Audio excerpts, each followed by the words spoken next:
انتقادات لاذعة تطول نسرين طافش بسبب تيك توك، وهي ترد: جوعانين ورخيصين. تعرضت الفنانة السورية نسرين طافش لموجة من الانتقادات بعد ظهورها في بث مباشر عبر منصة تيك توك، حيث تداولت منصات التواصل الاجتماعي فيديو من البث طالبت فيها المتابعين بضرورة إرسال أسد كهدية لها، مقابل كشفها عن العديد من كواليس أعمالها الفنية الجديدة.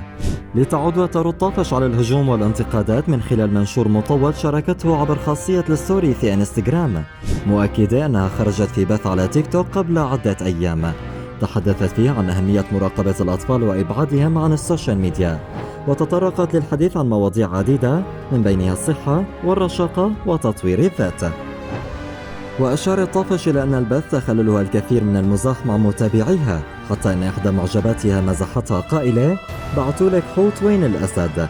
ولفتت طافش إلى أن أصحاب البثوث السخيفة والمحتوى التافه لا يتم الحديث عنهم وانتقادهم كما جرى معها، وتابعت قائلة: بس كمية القذارة يلي همشت وألغت ساعتين من البث المفيد المبهج من منفعة ووعي وخير، مسكوا بمسحة عملوها محور البث، بتدل على شحادتهم للترند وجوع ورخص تركوب أي ترند على أكتاف ناس محترمة وراقية وبتسوى راسهم.